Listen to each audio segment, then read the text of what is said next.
Chairman Korangi town نعیم شیخ کا کہنا ہے کہ ہم عید الاضحیٰ پر جہاں لوگوں کو صاف ستھرا ماحول فراہم کرنے کے لیے تمام تر حکمت عملی طے کر چکے تھے، وہیں پر عید الاضحیٰ کی نماز یعنی کہ نماز عید کے لیے عیدگاہوں کی تیاری کا کام بھی ہم نے مکمل کیا ہے۔ چیئرمین کورنگی ٹاؤن محمد نعیم شیخ نے کورنگی کی عوام کو عید الاضحیٰ کے موقع پر عید کی نماز کے مقامات پر بلدیاتی سہولیات کی فراہمی کا جائزہ بھی لیا۔ اس موقع پر انہوں نے کہا کہ کورنگی ٹاؤن میں عید الاضحیٰ میں صفائی مہم مستقل بنیادوں پر جاری رکھی گئی اور صفائی ستھرائی اور دیگر بلدیاتی امور اور عید الاضحیٰ کے موقع پر کورنگی کی تمام عیدگاہوں، مساجد، امام بارگاہوں اور عید الاضحیٰ کے ہونے والے نماز کے مقامات پر صفائی ستھرائی، چونے کے چھڑکاؤ اور پانی کے چھڑکاؤ کو یقینی بنایا گیا تاکہ عید الاضحیٰ میں نماز کے مقامات پر نمازیوں کو کسی قسم کی پریشانی کا سامنا نہ کرنا پڑے۔ چیئرمین کورنگی ٹاؤن محمد نعیم شیخ نے عیدگاہوں کے اطراف اور اندرونی بیرونی راستوں پر ہونے والی صفائی ستھرائی، روشنی کے انتظامات اور دیگر بلدیاتی سہولیات کے کاموں کا بھی جائزہ لیا۔ اس موقع پر ان کے ہمراہ میونسپل کمشنر غلام فرید، پارلیمانی لیڈر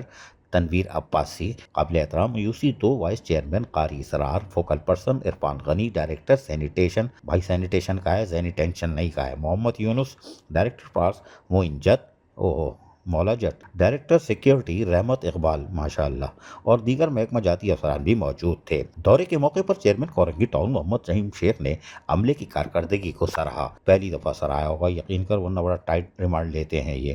اس موقع پر موجود ڈائریکٹر سینیٹیشن محمد یونس نے صفائی ستھرائی کے حوالے سے بریفنگ دی اور بتایا کہ صفائی کے دوران تمام اہم شاہراہوں، گلیوں، بازاروں کے علاوہ بالخصوص عیدگاہوں اور مساجد اور عید کی نماز کی جگہوں کے اطراف صفائی کو یقینی بنا لیا گیا ہے۔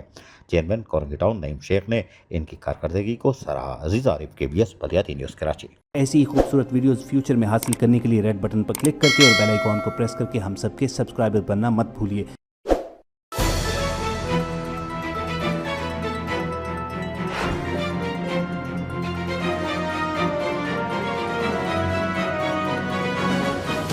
KBS بلدیاتی نیوز